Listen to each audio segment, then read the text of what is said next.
and drives you so much that you have to be chaotic. You have to make everyone around you chaotic. Right, and that's why Will is, and has always been, chaotic evil. Lawful evil, thank you. So yeah, that's exactly what I was saying about the As he twists his mustache. It's going to get huge.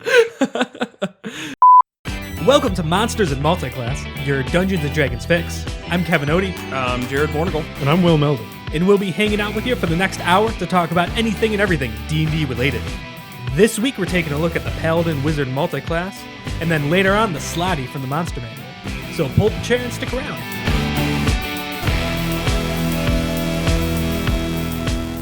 All right, so this week our multiclass is the Paladin Wizard. Paladin got a strength and charisma requirement to multiclass in or out of, and then Wizard intelligence of 13. Paladins are a martial class with half spellcasting that's mainly used for their divine smites, whereas Wizards are the quintessential spellcaster in D&D. They get the largest amount of spells of any class, usually kind of shoehorned into just having intelligence count. So right off the bat, we got an extremely mad class with strength, charisma, and intelligence. What are some first thoughts from Kevin? So this falls into one of those odd ones where let's some hypothetical scenario where three idiots get together and decide we're going to make some publicly available content where we discuss in depth every possible two class multi-class option, and God forbid for some reason we're going to do it in podcast form. And we're going to randomize it, and we're set these silly rules for ourselves to have to go through all of them and talk in depth on all of them. This sounds like it's going really just into a bad place. Yeah, Let's see where it goes. Yeah, Sorry. so some outlandish situation like that, those three idiots could probably come up with some things that are, okay, sounds, that's kind of a neat combo, and I could kind of see that working. But if you look at it from a practical perspective, I cannot really see recommending this in any way, shape, or form, because you always compare it to Paladin Sorcerer. Yeah. And I don't see, other than maybe if you're chasing one or two abilities, I don't really see why you would ever pick Paladin Wizard over Paladin Sorcerer. Yeah, a lot of times when we do this, I like to kind of think about it in a bubble where it's like just focusing on this multi-class. What can we do? Can we make it work? And is it worthwhile? Because there's always going to be one person who comes from the woodwork and says, I have a great reason to play this multi-class. So, I try and avoid that. But you are right off the bat. Comparing it to the Sorcerer Paladin is just going to be bad. I mean, this is just so many requirements in comparison to just having it a full charisma spellcaster. Well, Will, anything redeeming about this right off the bat for you? What about a Dex Paladin? We'll get there, bud. All right, so they could dump wisdom. Yes. Yeah.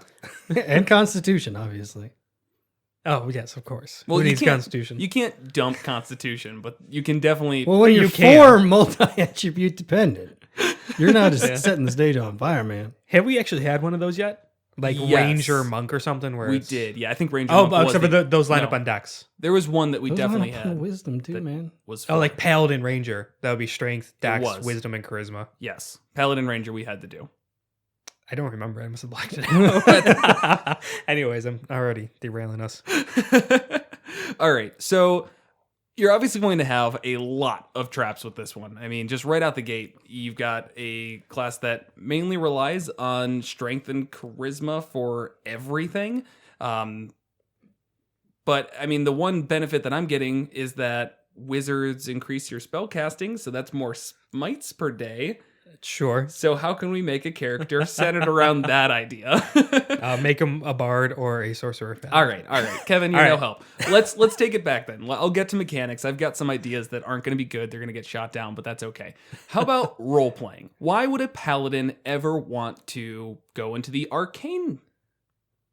They wouldn't. Okay, all right. Okay, so why would a wizard? There's always the simple idea of they find a spell book and they find it really interesting. It's a little dull. I think it's quite literally the example in the player handbook Right. for multi-classing.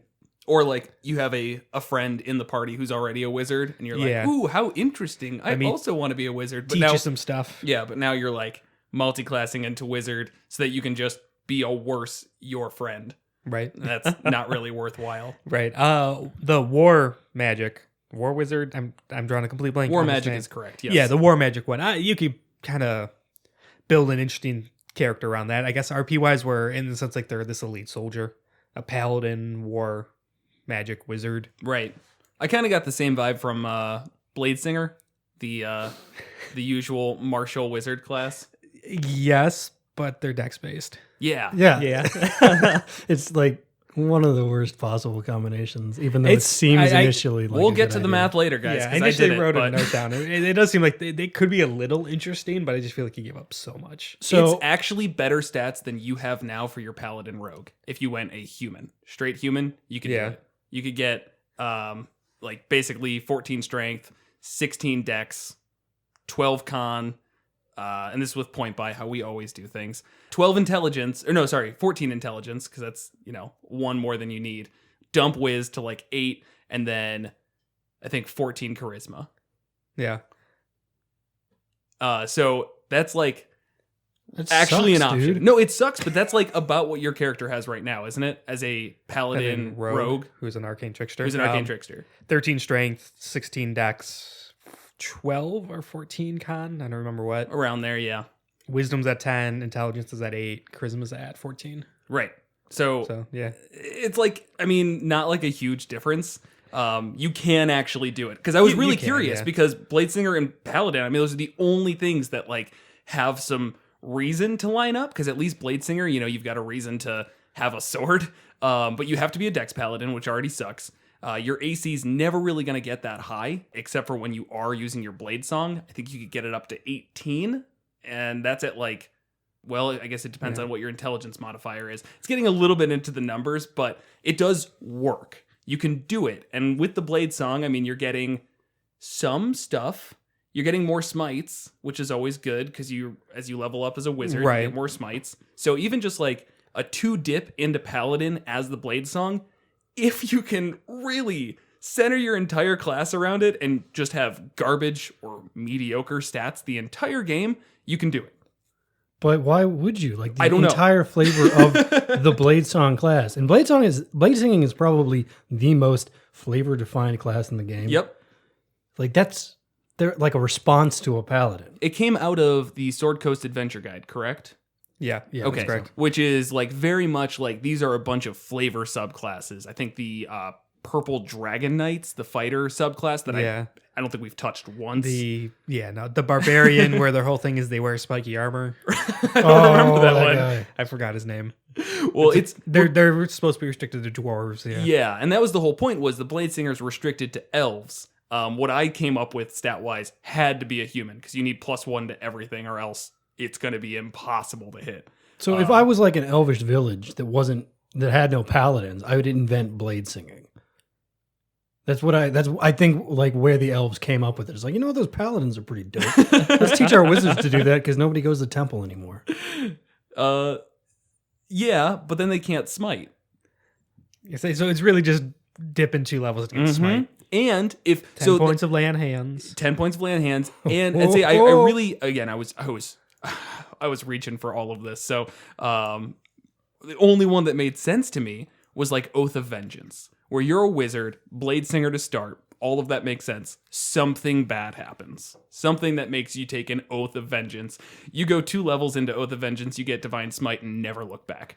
So you don't actually take your Oath of Vengeance. You That's just at 3rd level. No, you just no. Oath of Vengeance is that at 3rd level? Sacred Oath is 3rd level. Okay. All right, sorry. 3 levels then. We'll go 3 levels. Yeah. You still get some decent stuff. So yeah, you get Divine Sense, whatever, ribbon ability. Yeah. 10 points lay on hands, which 15 at that level. Yeah, 15 at 3rd, Small, which but you yeah. were kind of scoffing at, but it's an easy, good way to just get people up if they are down 1 point of lay on hands, or someone's disease or poison, 5 points to cure it. If you have no one with Healing Word in your party, you're gonna really love that action for 1 point of healing. Yeah. A fighting style, and the Blade Singers can't do 2-handed weapons or Correct. shields or anything Right. like that, so you could take the dueling one, which is +2 if you're just holding a 1-handed weapon. Or even defense, which gives you +1 to your AC. if you're wearing armor, I think. And you can wear light armor as a Blade Singer. You can't wear medium. right, or heavy. Yeah, so that that's kind of a thing against Blade Singer Paladin, sure. because There's so much against it. If we're going to sit here and talk about everything wrong with it, the list is long. Yeah. But if you're trying to do something, I see that one being okay. yeah, I can see it being okay. Okay, all right. You could guess thought of this. Your 13 strength is low waisted, but Then again, Right. my current character is the Rogue Paladin. My 13 strength is kind of wasted. Exactly. Except for like athletics and crap. It's come up a couple times. Like It's good to not be bad at, but you are Yeah. going to be mediocre at Yeah. it forever. I escaped some grapples because of it. Yep. Sure. So then Your Divine Smite, access to first level Paladin spell list. Divine Health, so you're immune to disease. And then your Sacred Oath thing, where if you take Oath of Vengeance, the Vow of Enmity, you get your Divine... or Oath of Vengeance. Yeah, there's the... what is it what's called? called? Sorry. Please hold while we look up stuff. It's the Vow of Enmity. Yeah. Yeah, you're right. But what's it? It's part It's of a called larger... Vow of Enmity. I know, it's part That's of your like channel a large... divinity. Channel Divinity. Oh, That was the word I was thinking I thought of. you were forgetting the specific. No. You were forgetting the big picture. Yeah. All right, yeah. You could give yourself advantage. As a bonus action, you could give yourself advantage for a minute. Against one creature. Yeah, and then resets on a long rest. Which is cool. Yeah. I mean, that's a really good thing. And then you get shit like Hunter's Mark and Right? Bane at first level. Not bad. Yeah, if you keep And- going, you get more, but you probably won't. But I mean, again, doing the math at 8th level, I guess it'd be 9th level. If you were doing 3 Vengeance, 6 Blade Singer, that's when you get your second attack. You're actually pretty good because you've got a ton of spell slots. You For can haste smiting, yourself. yeah. While Blade Singing, you now have advantage on concentration checks, so you don't need to take Warcaster. I mean, it's Okay. not bad. It just takes a little bit to get there. Yeah. I think you're really going to have some weak spots from like probably 3rd to 8th-ish level. Like around there, you're going to be a little bit behind. But once you get that second attack, it's okay. You've got smites all day. And then, Oh, I didn't look further. as soon as you get there, he's like, "Oh shit!" I just kind Well, of then you keep gimped myself. leveling as a wizard, and you Right. get the wizard spells and 3 spell levels slots. behind. And sure, but if you're making it a melee-focused spellcaster, Right. That You- melee's it's not going to scale like as you. Well, go it's still up. you can still do Booming Blade. Wizards can get Booming Blade, Yeah. which is always the savior for these spellcasting martial classes, which I hate, by the way. But that's a different story. Or you could get green flame blade. I know. The two of them are something, but man, I really hate those cantrips. Yeah, they're one of those. The new ones they ruin the entirety of cantrips. I just feel like they kind of take away from what a spellcaster is supposed to be. They blur the lines between spellcaster and martial almost too well, where it makes it really easy to be like, well, I'm a spellcaster, but I can do just as much damage as that martial character with my sword. Well, you shouldn't be able to do that.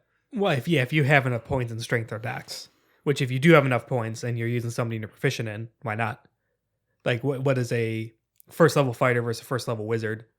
Like, what's really the difference there if they both have 16 dex and they're using finesse weapons and they're proficient in the weapon they're using? Just the class, like just the background. It's straight up. It's just it feels wrong to me. There's no like mechanical reason behind it. I just think it's weird that a wizard can do just as much damage as a fighter by swinging a stick. Well, here's the counter to that.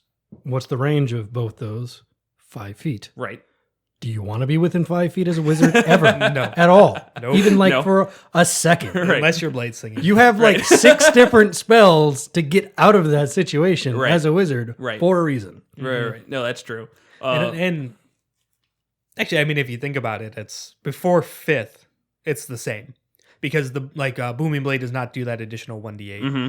I guess we're making assumptions everyone knows what we're talking about. Real quick, Booming Blade is a cantrip, wizard, sorcerer, and warlock spell list. You make a melee attack, and if you hit, then the target suffers the effects of your melee attack like normal. Then they're sheathed in this energy, and until the start of your next turn or end of your next turn, not really a big difference. If they move from their spot willingly, they take 1d8 additional force damage. Right. At 5th level, as all cantrips skill up, if you hit with it, you do an additional 1d8 immediately, and then the damage that they move is 2d8, and it keeps scaling Right. like that. So prior to 5th, it's really the same. It just kind of has that rider effect of if they move, they're going to get hurt. Other than that, it's the same, and then you're a wizard or a sorcerer in melee range. Right. Which is kind of scary. Then you get to 5th level, and it scales up to additional 1d8, but then all of the marshals, or most of the marshals, are going to get a second attack. Right. And then it's going to outpace it, because they add their... especially if they have like 200 weapons, then they're 46 plus their strength or whatever, or even if it's just a rapier and it's a d8, so it's still 2d8 of damage, but then they add their strength twice, or Right. dex twice. Right. I mean, damage wise, it can stay close-ish to a martial, which I think is what gets me, is like I would just expect a a sorcerer or a warlock. I know that there's Hexblade Warlock, but I'd expect them to like really quickly fall behind when it comes to just doing melee damage. But Booming Blade just makes it so they can just stay kind of neck and neck, and like it gives a very useful ability. The Booming Blade being able to just lock somebody down. We've talked about, even I think last episode, just some great combinations with that. Dissonant Whispers that they have to run away. Now they're stuck 30 feet away and can't get any closer. With a rogue being able to Booming Blade and bounce out of there, once again, they're stuck 30 feet away and can't move. When we're talking about martial enemies, it's just really, really good. And it has a way of shutting them down that you just can't get from martial classes. So again, I know it's not broken. I'm not like about to ban Booming Blade at my table, but it just strikes this nerve that I don't like Booming The Blade. counterpoint to that is your biggest complaint, which I do kind of share. It doesn't really apply because the sorcerers and the wizards of the world can't do those fun combos. Right. So they get this just kind of gimped melee-esque attack while having to be dependent on like dexterity, for instance. Right. So it becomes really weak for the classes that it's made for. Sorcerers, wizards, and I guess warlocks. Again, warlocks can make use of it. That one's fine. But then for a multi-class, it becomes really powerful. Yeah. Where it's like, oh no, but I am good at that anyways. So I also get 1d8 of damage. And that's my counterpoint. It opens a lot of doors for us. Right. It does. Like this class right here would be awful without it. Yep. But if you can blade singing and you smite, you Booming Blade, before you get that extra attack at 6th level, it's going to be really, really helpful. It's going to keep you at scale so that even 5th level doesn't totally suck. Right. So, I mean, yes, this class still not great, Paladin Wizard, but with Booming Blade, Blade Singer, if your DM lets you do it as not an elf and as a human, and maybe there's some other classes that you can get your stats up there, but it's not horrible. I've seen worse. It's no Beastmaster Ranger. So do you really actually need to go dex if you're blade singing? And that's obviously the intended flavor. Need to is a strong word, but if you want to, let's see, you can't wear medium or heavy armor, so that was my thought. Oh, because the light armor requires so much dex. Yeah, that's kind of the big thing. Exactly. So your AC would be absolutely awful. It would be mage armor, probably. It would be mage armor, which is going to be dex-based. Mage armor is what, 12 plus 13, your dex? I think. Okay, 13 plus dex. I might be wrong, but yeah. Whatever it is, it's a low number plus dex. You're going to be much better off just taking the hit overall. I mean, you just can't get around that really. But I mean, when you're blade singing, when your blade song is active, in case people don't know what blade singing is, it's kind of an esoteric wizard class. I don't think most people use that. You gain, so 2 times, I believe, a day, you can activate your blade song as a bonus action. Lasts for a minute or ends if you're incapacitated. As we've mentioned before, you can't wear medium, heavy armor, or a shield. Or use a two-handed weapon. And you gain a bonus to your AC equal to your intelligence, which is good if you're a wizard, of course. Your walking speed increases by 10 feet. Also good. You have advantage on dexterity, acrobatics checks. Okay, whatever, that's there. And you gain a bonus to any constitution saving throw you make to maintain a concentration spell. Bonus equals your intelligence modifier. I think I actually misspoke earlier. I said that you get advantage on constitution saving throws. Right. You actually just add your intelligence modifier. Right. A little bit less good, but still helpful. Yeah, it's still pretty good. Right. A flat just bonus to it. Right. Because advantage could betray you. 2 ones, yeah. Right. And so this would actually almost be, I would think, feat-wise to make it even, your stats even lower. Start varying human, maybe. I don't know. Or just accept lower stats. Right. That is okay. They're going to be very low, though. Right. Getting Warcaster. Yeah.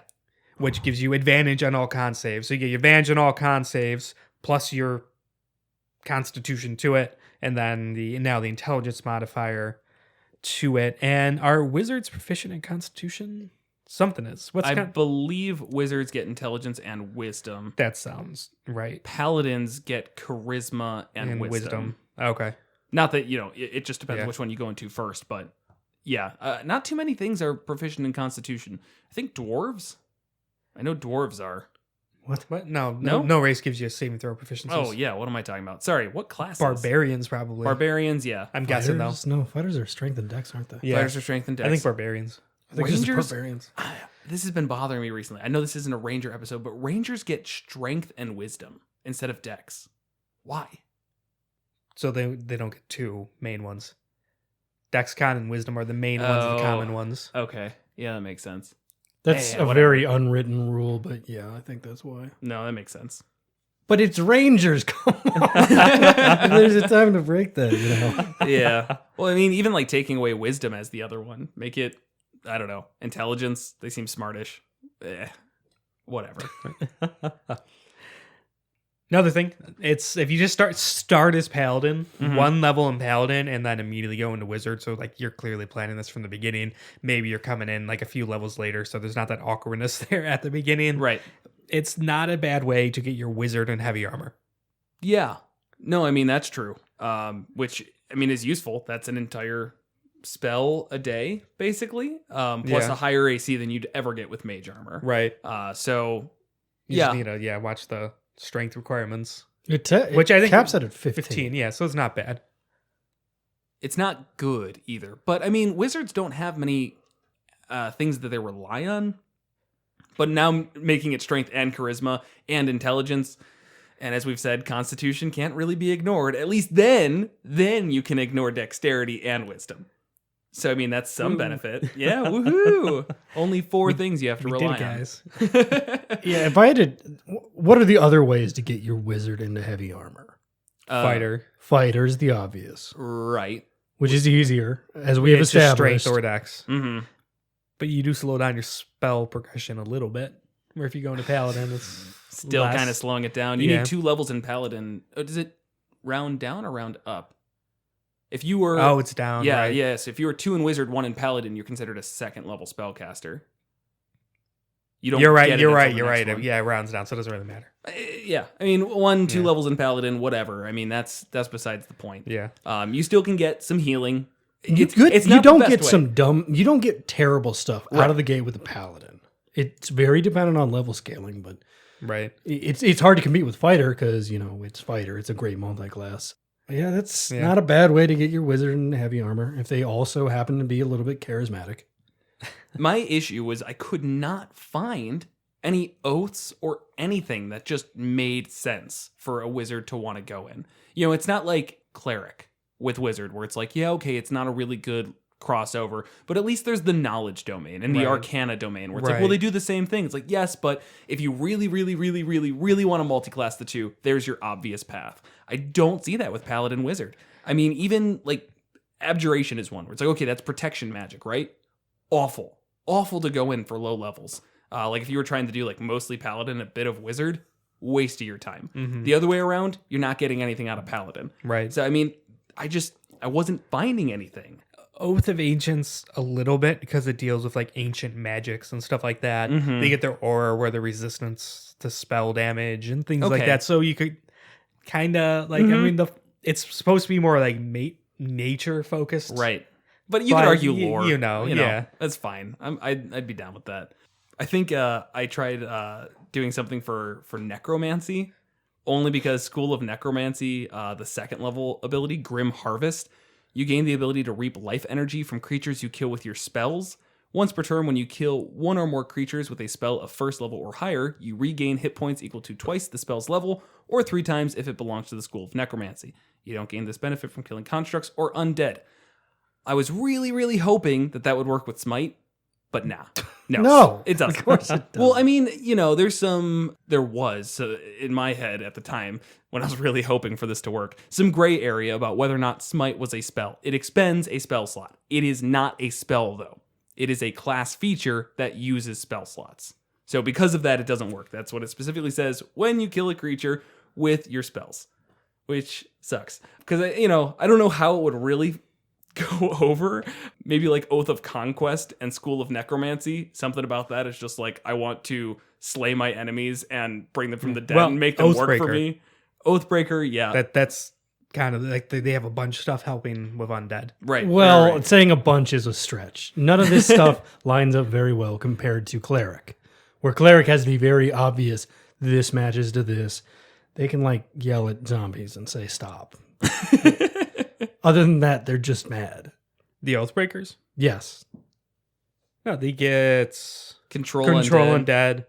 The Aura of Hate at 7th level, where Fiend or Undead within him get boosts, and So it has some overlap Yeah. with undead, but like the you'd ability have to go pretty far into both for it to really come. Not to alive. mention, Right. Oathbreaker isn't really a player class. as we've said before, Yeah. it's not supposed to be, but Well, it what's was like, not its intent. I want to say it's not supposed to be. It's Right. just- it's in the DMG, the Dungeon Master Guide, which should tell you something. it's come up before, but like what specifically makes you guys feel like this should not be a player class?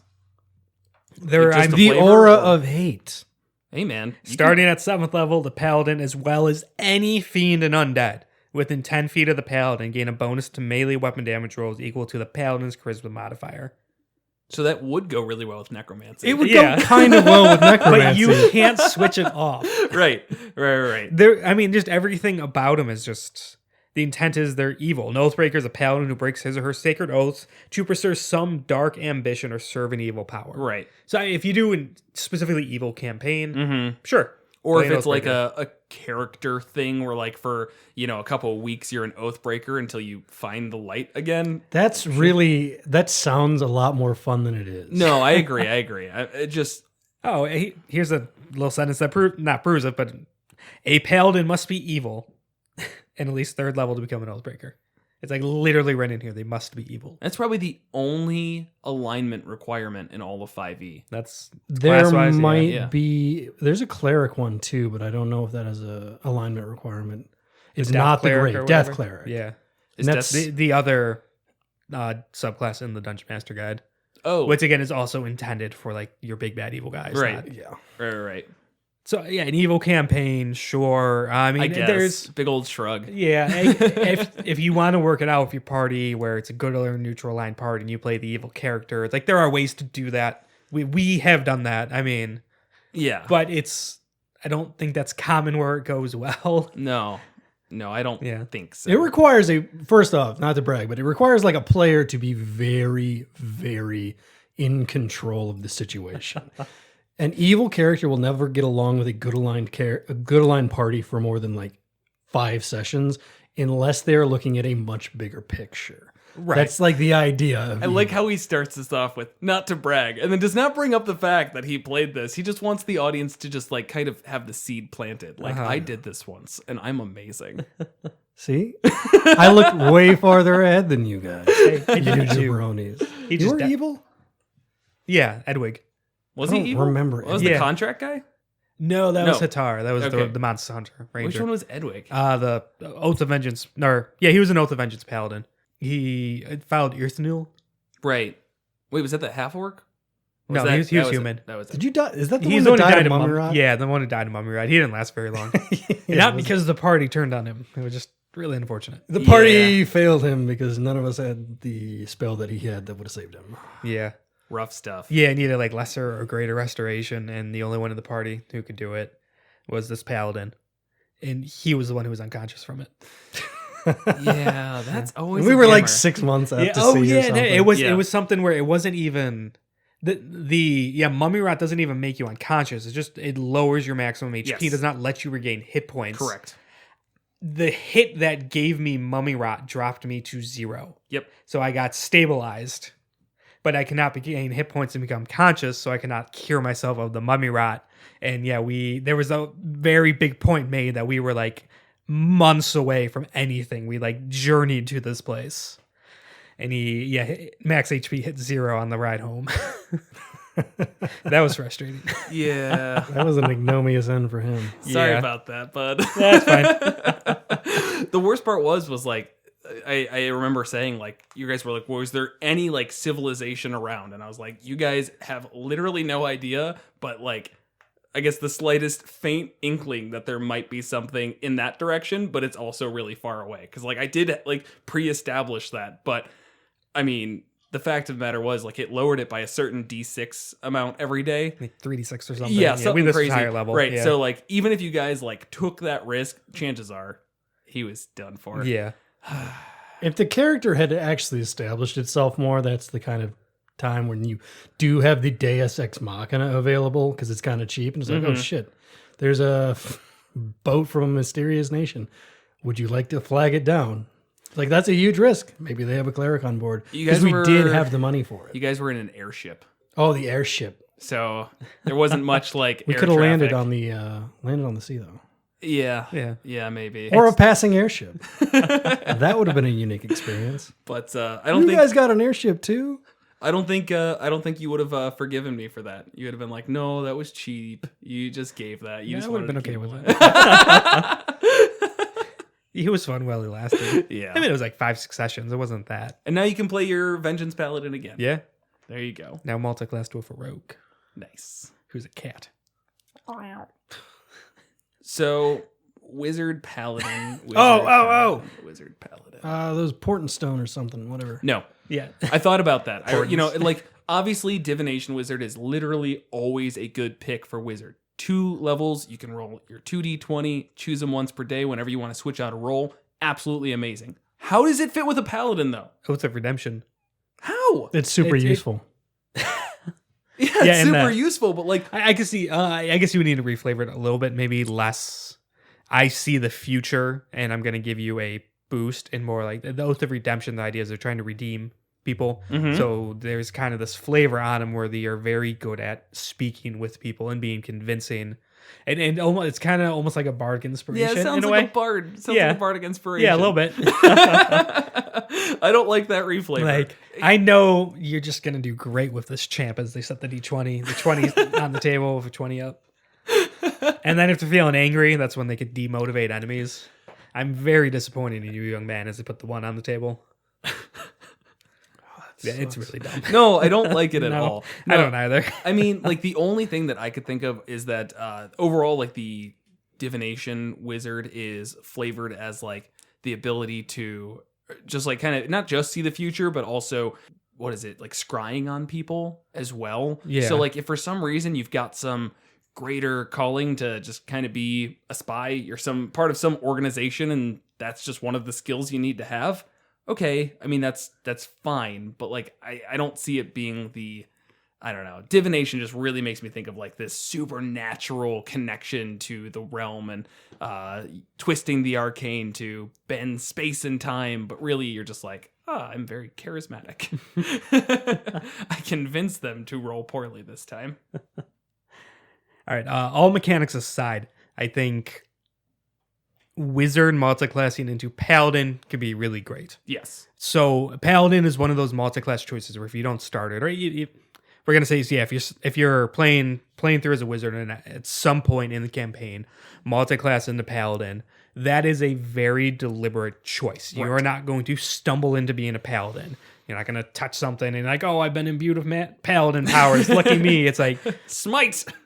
You something needs to happen. You are so devoted to your oath. You pull a power and magic literally out of the fabric of reality. Right. I'm pretty sure the fabric of reality knows if you're bullshitting it just to be able to smite. Right.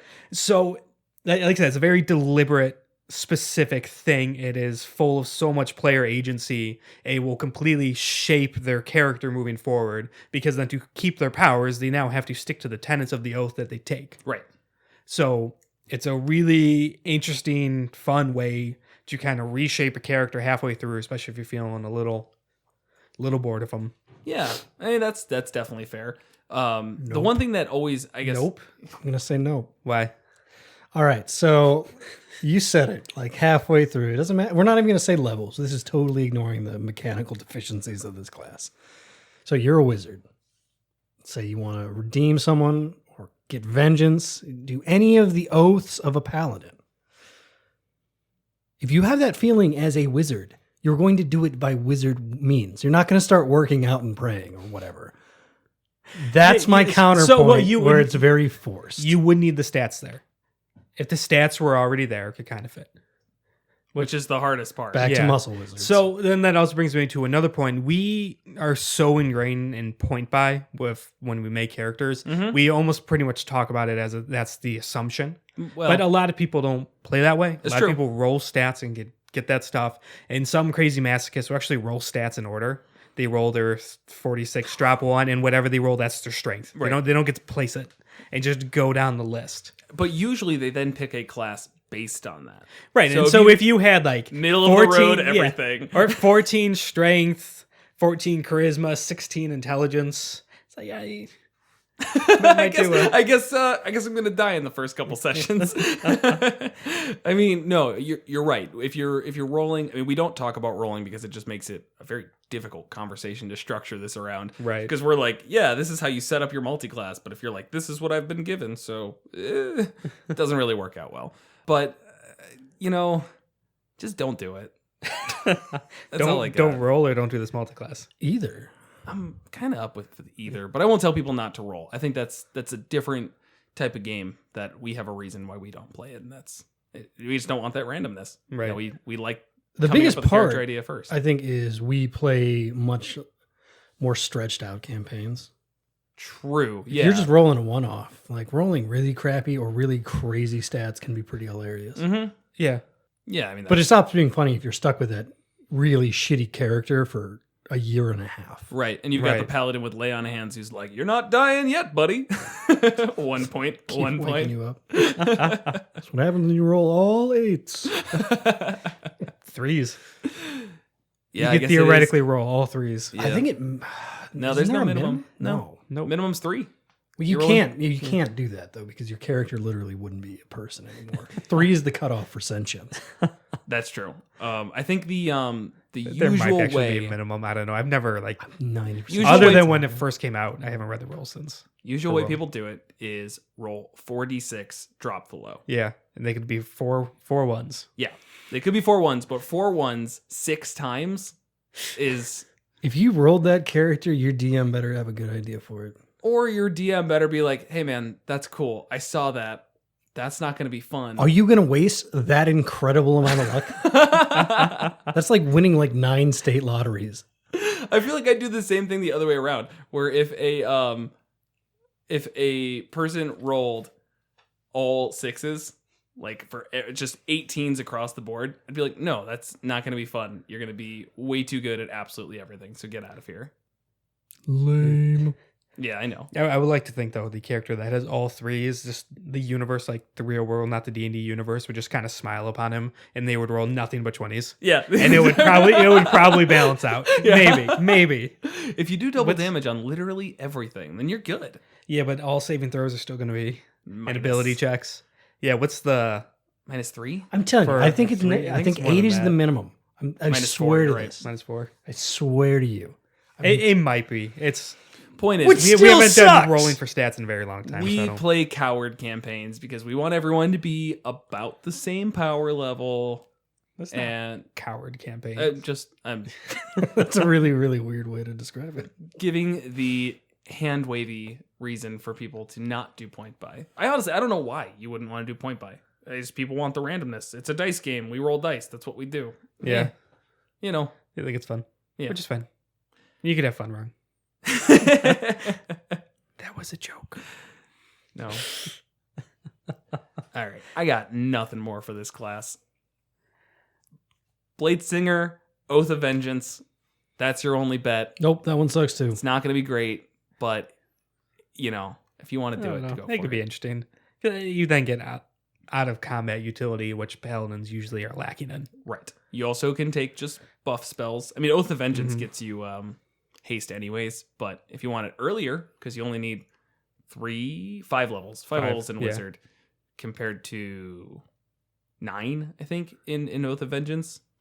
That sounds right. Yeah, that's a long way away just for haste. And you also, again, like you can get great spells from being a wizard and not needing to concentrate on like your most important damage stuff. If you're just like, oh yeah, I'll just throw out this storm sphere, leave it over there, and now I'm gonna go beat stuff with my stick. Great, you're gonna do fine. Yeah. If it sounds like a flavorful character, Blade Singer, Oath of Vengeance. So, yep, I don't even like the flavor, man. I just don't like it. too bad. You're playing one. Oh, shit. Musty's dead. You come with a Blade Singer Paladin at level 5. What So happened it's to gonna Musty? be- Rocks fell. Everyone died. Except everyone who was in Musty. He was so tall, his body shielded everybody. Aw. That'd be so great. It would. It'd be a good end to him. But I did just buy a mini for Furbolg, so that was expensive. I expect it to be painted by Wednesday. It's not even delivered yet. I'm not changing my mind.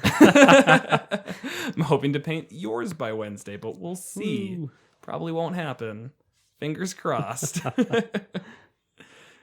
All right. We want to move on to the Summer of Frogs, Yes. our monster Definitely. of the week. Before we do move on, we have our promotional minute, or 10, depending on how long we want to ramble. So good at rambling. We're very good at it. If you have not yet, please do subscribe to us wherever you get your podcasts. Rate and review us. It's extremely helpful. Follow us on Twitter. It's monsters_multi. We now have a subreddit where we're making sure people can find us every week. Whatever. Find us, rate and review us. It's really nice. Makes us feel good about ourselves. Will, anything to add? No. Perfect. That sums it up then. I think that was only a minute. Cool. All right, Probably less. Let's move on to our monster of the week. For this episode's monster, we're continuing our Summer of Frogs. Doo-doo-doo-doo-doo. Thank you for that. That was very nice. With Slaadi. Our probably biggest stretch in the Summer of Frogs, if we're just being quite honest here. The Slaadi, it's not really the Slaadi. Slaadi is the plural. Slaadi are a terrible aberration from Limbo. It says toad-like in there. Does it at one Yeah, point? at one point, yeah. Yeah, but yeah, I mean, I guess they some of them look like it. Others look like terrible salamander monsters. Where this is just going off the rails immediately. Sorry. I said the name. You keep going. I'll stop interrupting. That's on me, man. No, it's cool. I'm not good at these anyways. Where was I? Yes, Slaadi. Yeah, terrible aberrations from Limbo, created by Mechanis, actually. Of the Mordons. There we go. I can remember names. Yes, Mechanis of the Mordons, setting something adrift in Limbo to try and bring order to the land. For some reason, started spawning Slaadi, or the Slaads. Really just terrible creatures. They transform people into other Slaads, and that's how they reproduce and transform themselves. And definitely one of the better monsters, I think, that are out there, especially from the monster manual. There's like 5 or 6 stat blocks of just this increasing layer of Slaads of just terribleness. Have we ever fought a Slaad or used one? I don't think so. I don't think so either. I don't know. Yeah, I've played a lot of D&D. Right. A little bit separate from you guys even. So I want to say we have at least seen this, but it was never played as a slot. It was played as a stat block. Right. I believe that. Absolutely terrifying as both, to be honest. Even the weakest one, which is a challenge rating 5, the red Slaad, is probably going to mess up a lower level party's day. 14 AC, 93 HP. That's just going to keep going up as we go through these blocks. Magic resistance, which is pretty powerful at 5th level, where they have advantage on all saving throws against spells and other magical effects. Regeneration with no way to stop it. Yep. It's not like a troll where you burn it and you're just good to go. But One of the main differences, though, and all slot have this regeneration, regains 10 hit points at the start of a turn if it at least has 1 hit point. Right. Where a thing like a troll where fire could stop the regeneration, if it Even hits at 0, it will still come back. This won't. right. That would suck if they accidentally forgot that part. I mean, it's got multi-attack, but it makes 3 attacks. Once again, really powerful for a challenge rating 5. It's got a bite, 2d4 plus 3 piercing damage, a claw, 1d8 plus 3 piercing damage, and the defining feature of a Slaad is, as you mentioned, their way of reproduction. The red Slaad, specifically on a claw attack, makes the person who made the saving throw, Constitution saving throw, DC 14, be infected with a Slaad egg that they're not going to notice. It doesn't really say, like, oh, you get, an egg protrudes out and, you see it go into that person. No, it just quickly just puts a little Happens, yeah. just They a have a egg on little you. gland in their one claw. Which is really, really frustrating as a PC because it's going to happen where somebody fails that saving throw and they go, what happens? And the DM goes, nothing. Nothing. What do you He mean? has that Everybody look. roll perception. Highest is 9. You're good. Yeah. The worst feeling. Or then especially even worse where if you're like someone like us and we know, like as a player, exactly what's happening. Right. And our character and no one in the party would have any reason to know it. Yep. Yeah. Just sit there on that. So what does happen is, once again, terrifying. A humanoid host can carry only 1 Slaad egg to term at a time. It's important to know because over 3 months, the egg moves to the chest cavity, gestates, and forms a Slaad tadpole. In the 24-hour period before giving birth, the host starts to feel unwell. The speed is halved. It has disadvantage on attack rolls, ability checks, and saving throws. And at birth, the tadpole chews its way through vital organs and out of the host's chest in 1 round, killing the host in the process. If the disease is cured before the tadpole's emergence, the unborn Slaad is disintegrated. So, really easy to get rid of if you know what's going on. Yeah, a lesser restoration, Paladin land hands for 5 points. Anything. I mean, those two are definitely the main ones. Anything that gets rid of a disease, which is not that hard. Right. It just completely eliminates it. But you have no reason to know about it. You just know. And it's such a great thing as a DM because you literally just sit on that note for weeks and weeks and weeks until you do, again, 3 months later, you just kind of go, hey, today, you have disadvantage on all of your attack rolls, all of your ability checks. You feel absolutely awful. If you want to be nice, you could start describing how there's like basically an alien chest. What are they called? I haven't seen Alien in forever. It doesn't matter. Xenomorph. Yeah, you got a xenomorph like kind of like going around through your chest, and everyone's like, "Whoa, that's messed up. Maybe we should cut that out or try something." I don't know. Yeah, I know. Cut that out. It's not a happy thought. It's D&D world. It's really not. So They have general anesthesia. no, they've got alcohol.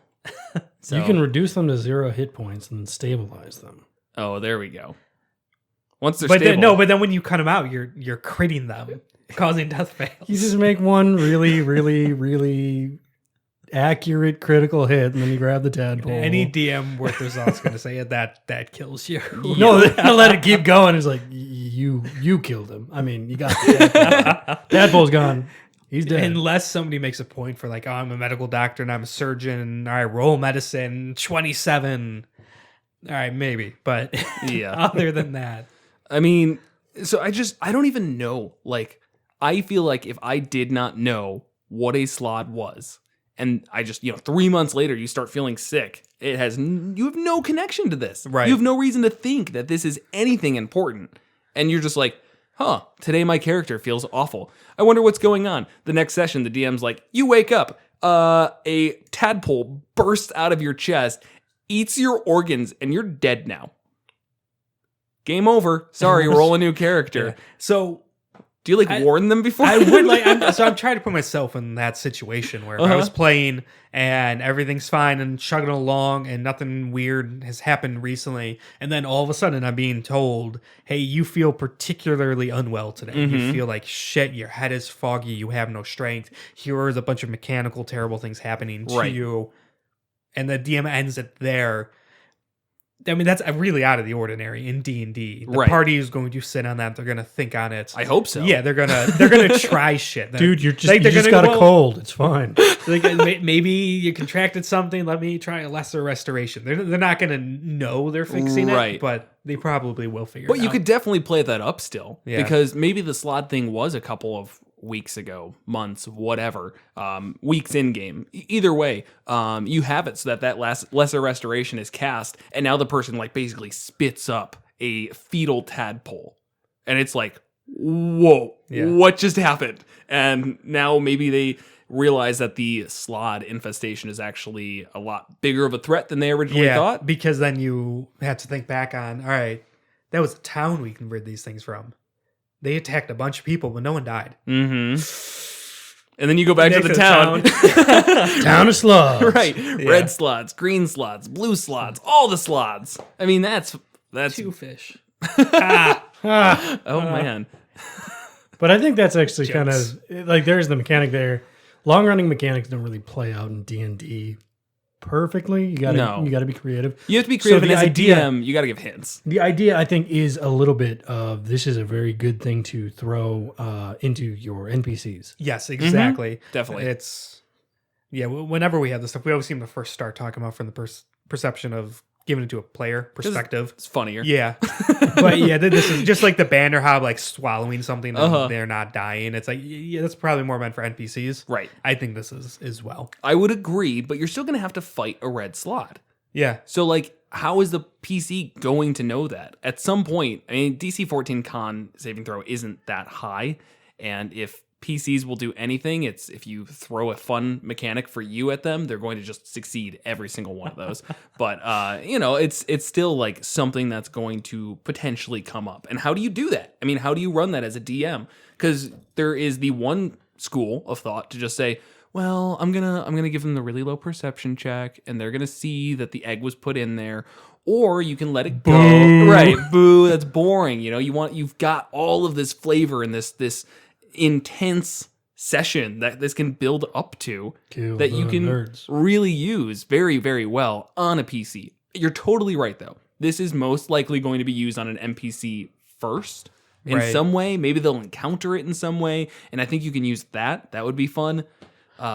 Or actually, just to sow paranoia and discord in your party, so you make them. Best thing in D&D. Yeah. Just a reminder, here at Monsters and Multiclass, we want you to dunk on your players at every opportunity. Of course, yeah.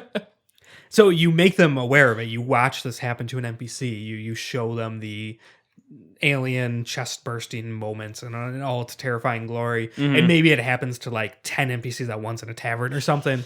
And you fight them all. And your players gets hit and scratched by these things, and maybe even give them that freebie of, you think you saw something injected in you.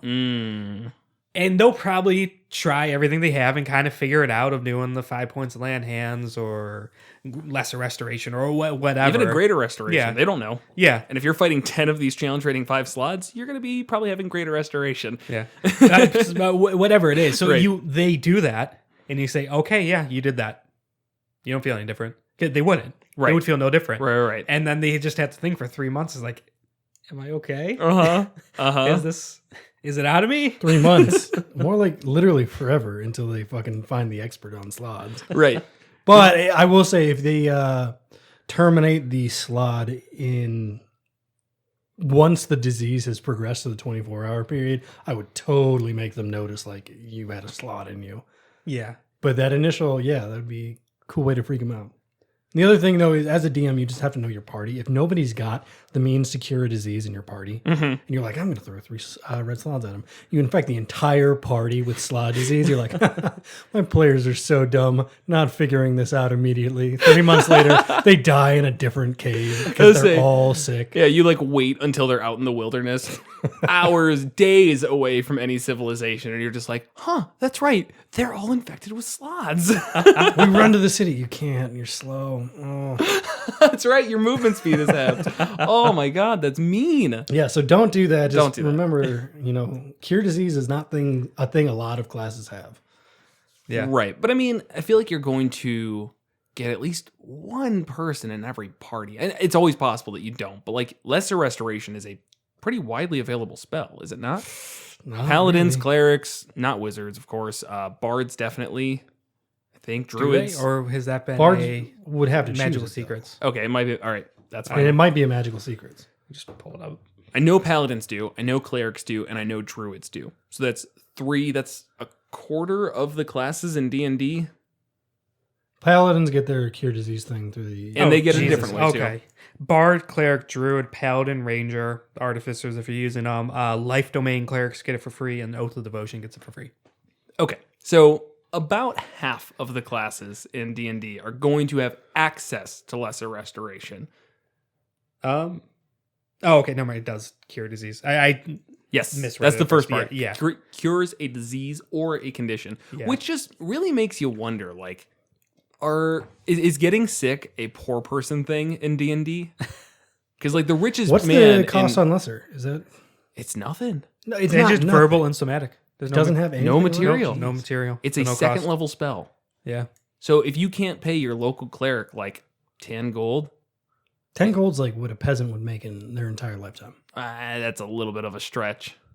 10 gold is what a peasant makes in about 10 weeks. I don't think that's true. Yeah, well, we're not here to It's all in the player handbook. Yeah, we're not here to talk economics, but he's grabbing the DM screen. Uh-oh. Which has it on it. It doesn't talk about how much you make. How much do peasants make? I thought it does lifestyle. It does have lifestyle, yes. Lifestyle is like a traveler. If you stayed in hotels and ate at restaurants all the time. Is it? Not really. As an adventurer, you are understood to be different. Yeah, this isn't that. It doesn't matter. Point is, only poor people get sick. Because if you have a cold, you're going to be like, oh, please, give me a lesser restoration. This is so annoying. Or is it like, oh, no, it actually doesn't cure like really minor ones. You still have to deal with that shit.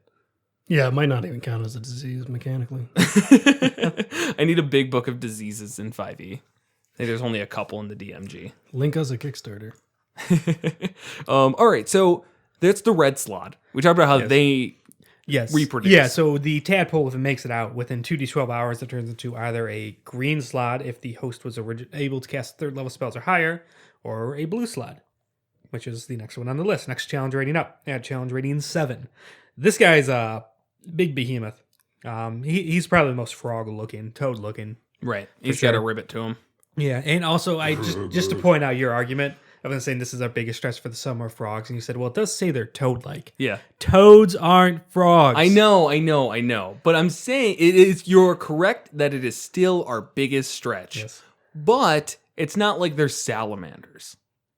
I know, the red Slaad's kind of salamander. No, it's still toad-like.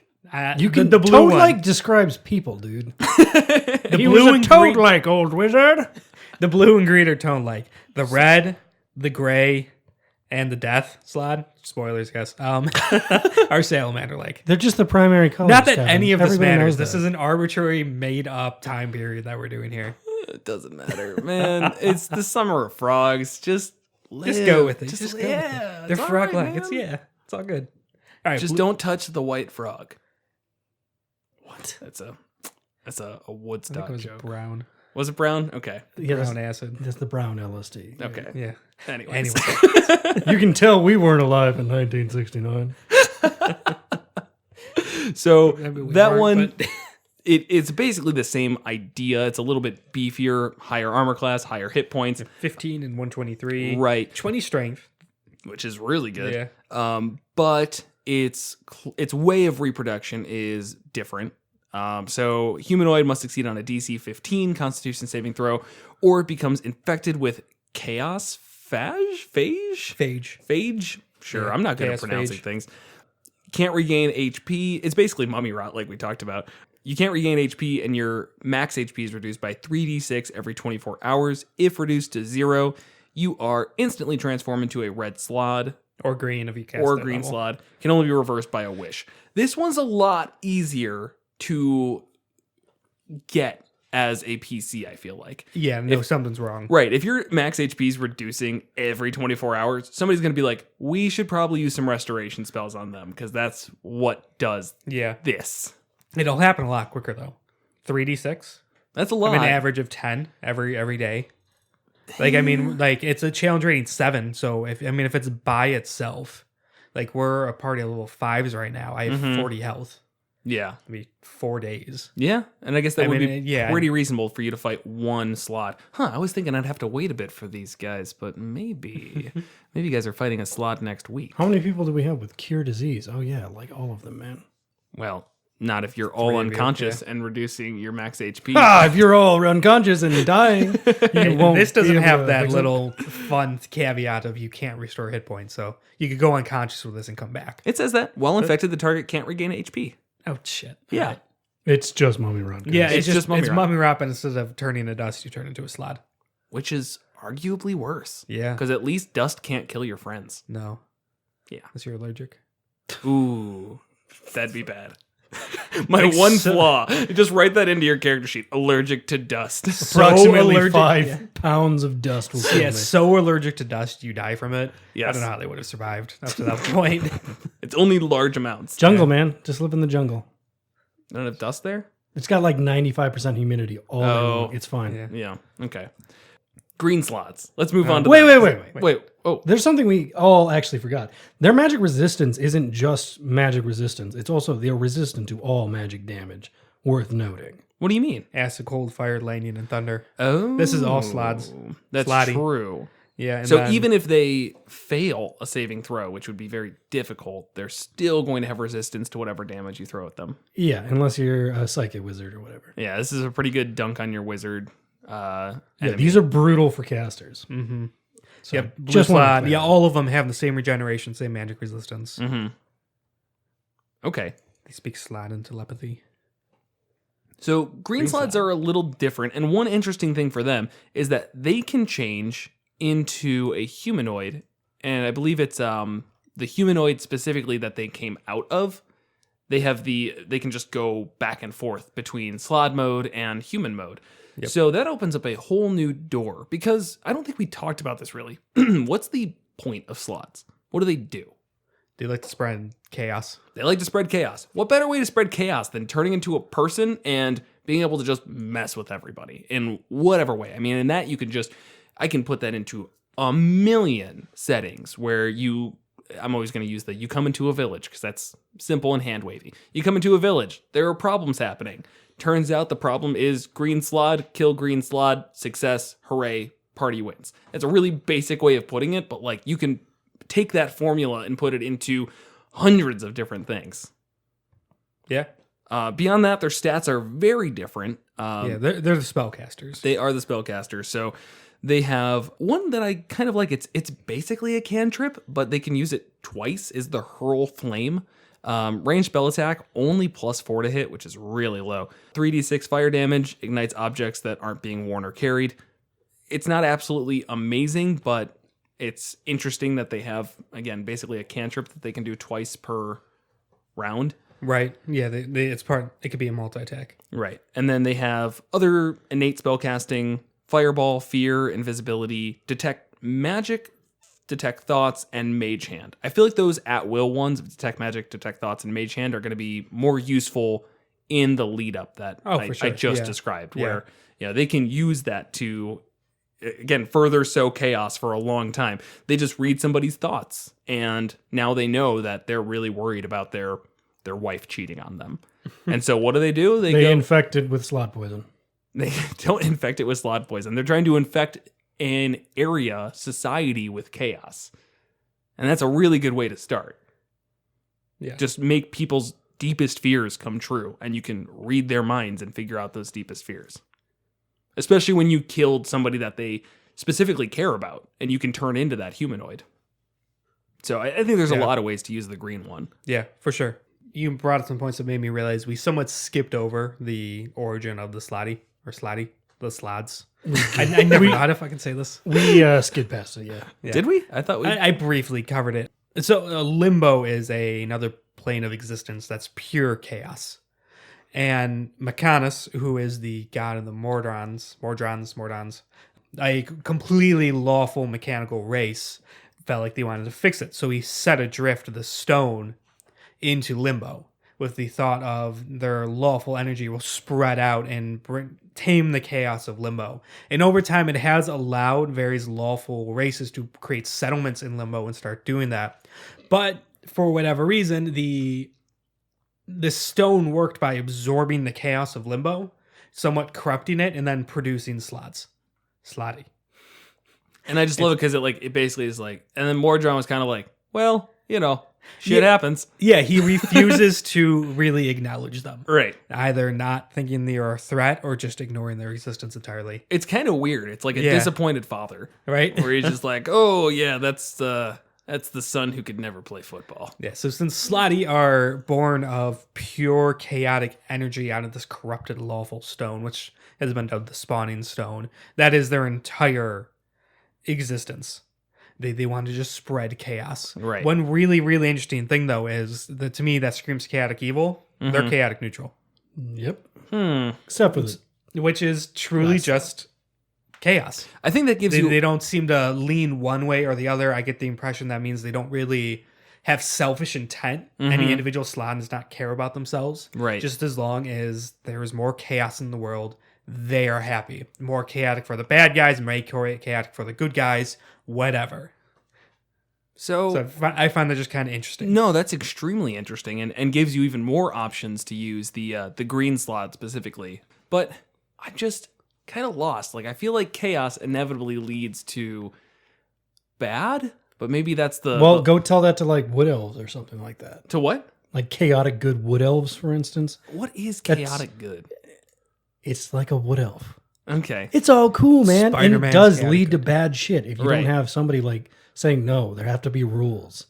Like, Okay. it's the rambunctiousness that creates artists and stuff like that. Right. You can't have people smoking dope and doing weird stuff, ruling your society. But Right. without it, it's a boring society. Right. Chaotic good is just like a aspect to it, man. You know. All right. Okay. I would love to see the hippie green Slaad. That's definitely No, a he's different a play on it. chaotic neutral. Those guys are just evil. So that's just, but they're not evil. That's No, my they are. entire point. Yeah. So I guess to go further with it, I the good evil spectrum in D&D, I always saw it as selfless versus selfish. Mm-hmm. You are doing things with the intent of helping others versus things to help yourself. Neutral, you're kind of just as likely to go either way. Right. Okay. So they're chaotic neutral, so they are neutral on the good evil spectrum. But their main thing is to just spread chaos. Right. It's not necessarily even to their own benefit. It's probably often to their own detriment. It's just all they want to do. This makes me think that a chaotic neutral player would be awful. Yeah, and they not a always good are. combo. That's why it's called chaotic stupid. I thought that was chaotic evil. No, chaotic you don't neutral. let someone Yeah. play chaotic evil. Right. The person who wants to play chaotic evil, you slap them down and they come back with chaotic neutral, and you know what it is? It's chaotic evil with a neutral on it. It's just bullshit. I was a chaotic neutral bard. When was that? That was Vontavious was chaotic Oh. neutral. But it fits for a certain kind of douchebag. It's like a douchebaggy character. Yeah, I mean, I guess we always say, like, if this thing happens, just shut it down. But I mean, there's always like, but if you trust your player, then it's fine. Right. You know, it's not a big deal. I'm chaotic evil, and yes, that means I'm going to just do everything in my best interest. But, a lot of times the party's interest is also my best interest long term. I mean, chaotic doesn't have to mean that you have no foresight. Right. Yeah, it just means you rebel against the rule of law. Right. You don't want to be under a system. You don't want to abide to someone else's laws. You just kind of do what you feel in the moment. Right. So point is, as long as you trust your players, you can do a lot. But most of the time, I don't trust them. Never trust your players. All right, zooming back to the slide, because I do want to cover something. Okay. This is a bit of a taxonomy kind of examination. This is a large aberration. Okay. We've just discussed what this creature is, and it is the textbook definition of an aberration. It's a thing that went super wrong and now exists on the material plane. Right. So this is... You'll see aberrations throughout the monster manual. It's not common, but it exists. This is really the best example in my mind of an aberration in this world. Just like a mistake, like an intergalactic mistake that someone was too busy to fix. Okay. Yeah. Okay. So then next up is the gray Slaad. Yes, which the green Slaads have the chance to ultimately transform into. So yeah, the green Slaad don't produce other Slaads. That's in the realm of the red and blue. After that, they don't reproduce really. The green Slaad will transform into a gray Slaad. It's a little ambiguous about it. It just talks about there's certain knowledge they have to gain, and once they gain it, they instantly transform into the gray Slaad. What I thought was interesting about that is it also doesn't explain or say explicitly that they're motivated to become a gray Slaad. It doesn't say like, oh, after they learn and after they seek out this knowledge, it just kind of happens. Yeah, going back to that whole chaotic neutral, they just want to spread chaos. Right. My guess is, they don't seek it out. Yeah. It's like almost kind of like a thing of their design, like it's a real world allegory, like ants. And no individual ant really wants anything. Right. But like as a whole, based on like following pheromone trails, and everyone has their own kind of little thing, it kind of works as this large scale thing of these ants being able to work together to build these crazy, not societies, but systems and systems, and go out and get food and attack other colonies and all that sort of stuff, even though no one individual ant wants things. Right. This is kind of almost like an evolution in that sense, where they need gray Slaads, they need more powerful Slaads to accomplish what they need. Right. But none of them really has that kind of ambition themselves, so here's this kind of high bar where it's set in such a way where eventually green Slaads will accidentally cross it. Right. And then boom, gray Slaad. That's really cool. It's like space ants, man. Space ants, but a different plane entirely and not space. Whatever. So, gray Slaads, we got challenge rating 9, armor class 18, HP 127. Once again, it just keeps going up here. They actually lose some spell casting. It's interesting. They turn... because of the fact they turn from a green to a gray, you'd think, oh, they're a better spellcaster now. But really, they lose some of that spellcasting ability and make up for it in their martial ability. Where Also, their stats are just universal. Like, they're more intelligent. Right. So it's kind of more like being promoted to leadership. They also get smaller. Which is weird. They become mediums. Yeah. But then they can also just get a greatsword now. Yeah. It's just such a weird... I don't know where, like... Where the greatsword comes from. Yeah, where any of it comes from, really. They get magical attacks. Cool. All right, that's something. Yeah, they can still shape change. Right. They have the same amount of spells. They lose their hurl flame. They lose their hurl, which Yeah. I'm not saying is particularly great, but they lose it. They get more fireballs, which is something. They get fly. I mean, it's not bad. It isn't like a huge leap in power, but it's definitely a change in the structure of it. It's also not a huge leap in power. Yeah. They're challenge rating 9. Like Right. The gradient is very, very fine here on the entire Slaad scale. Mm-hmm. Which is good, especially if you're like trying to build up to some Slaad army arc. Even if you're not, it's actually great for like a level 10 party. You can throw a bunch of red Slaads at them. You can throw a death Slaad at them. You're doing great. It's a very, very focused kind of niche, in my opinion, because there is no Slaad boss. Spoiler alert, everybody. So then I believe the only way for gray Slaads to become death Slaads, which is the peak, and again, not a boss Slaad, but One challenge rating higher. Yeah, one challenge rating higher and a little bit stronger, is by eating the corpse of a dead death Slaad. Yeah. So it's almost like there's a specific amount of death Slaads. You can't have any more or less. Yeah, that's the impression I got. Yeah. And unless what if one dies in isolation and there's no gray Slaad to eat it? I don't want to think about it. It's not important. Yeah, then the spawning zone takes care of it. Sure. But to continue, I don't like. It's not like they're how they want to. There's not really a want to progress through the ranks. Mm-hmm. I would kind of more see it if a death Slaad dies in the presence of a gray Slaad. It's almost like instinct. Right. Even though they are very intelligent of 13, there's still just kind of that automatic instinctual thing to go and just eat the death Slaad, and now that's you. Right. It's okay, interesting. Actually, it's kind of like a really just gruesome version of the Mordrons, because the Mordrons have very clear ranks as well. Right. Where like you have the ones that are just a square, and then the duo drones or whatever. Where it's They two get more. squares They get more and- sides or something. Yeah, pretty much. And then there's the Tridons, and it keeps going up and up and up in rank.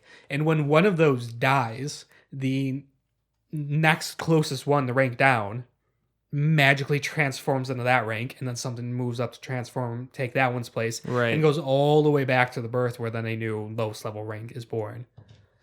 Yeah. So it's kind of like in a vein of that, just a lot more gruesome. right.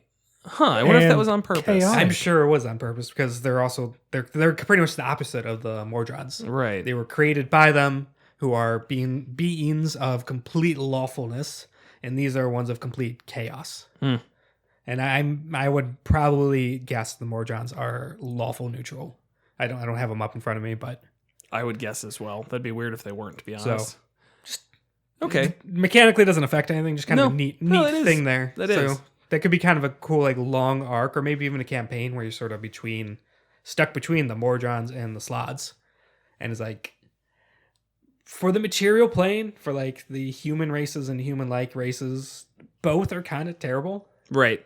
Because like the Mordrons, their idea of lawfulness does not really gel with human and elf and dwarf life. Right. But obviously the Slaads, chaos does not either. Really? Huh. Well, So- might need to get a poll for that one. We'll see. It is worth noting that you do flip back to chaotic evil here. Oh, really? The Death Yes. Slaads? Oh, that is worth noting. Death Whoa. Slots. And that's why that's specifically. like when I Oh, read that's- this first, I was like, that makes kind of sense. Like this would be a limited one. Yeah. So this is kind of like the ultra Slaad. I mean, so that is interesting. So they obviously are more going to be just, again, pure evil. They're trying to sow evil. What's that? You had a moment. Yeah, I mean, I'm just rereading. I did read this and I forgot about it. They just have like one little paragraph. That Slaadi are suffused of energy from the negative plane and exemplify evil's corruption of chaos. And they take sadistic pleasures in bringing harm to others. They propagate the race by dragooning mobs of red and blue Slaadi and invading other planes. Humanoids who survive the incursion become incubators for new Slaadi.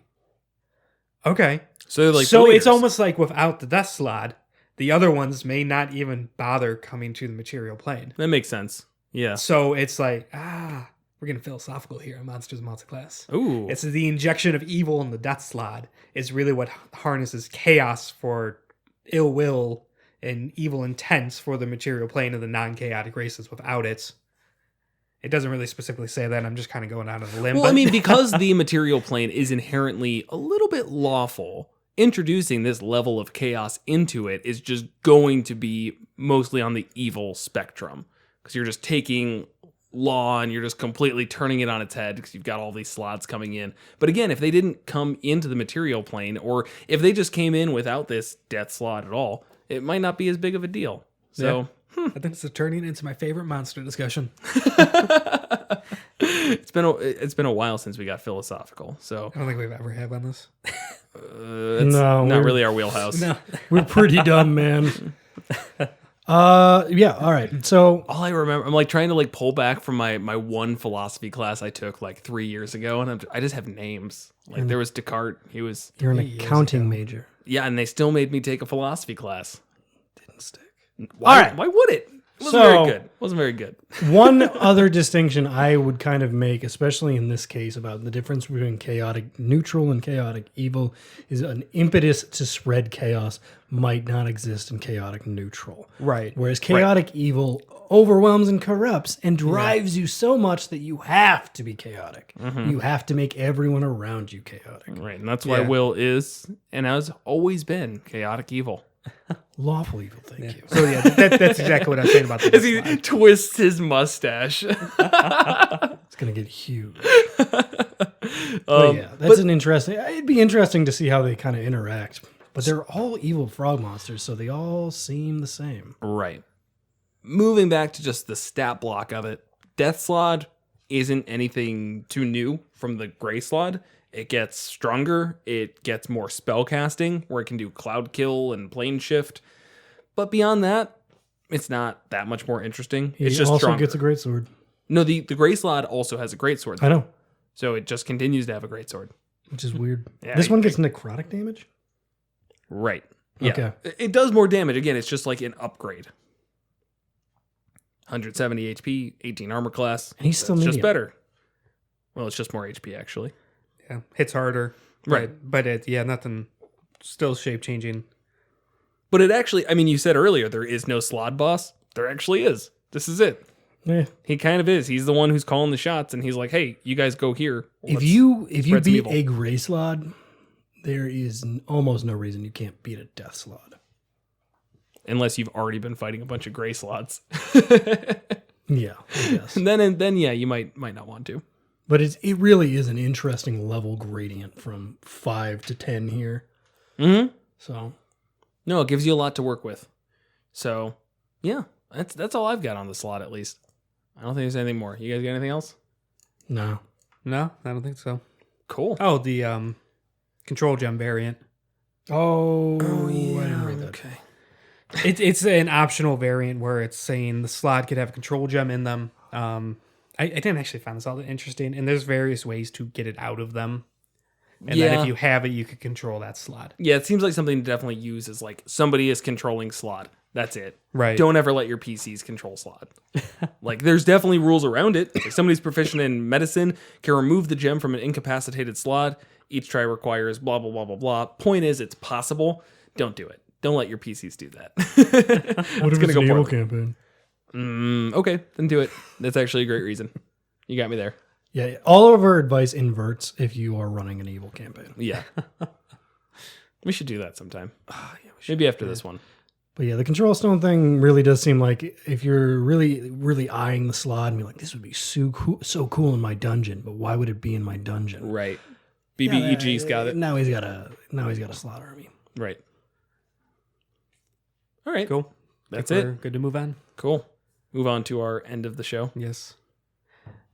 Thanks for listening. Next time on Monsters and Multiclass. Join us next time as we discuss the Rogue Sorcerer multiclass and the Grungs from Bolo's Guide to Monsters.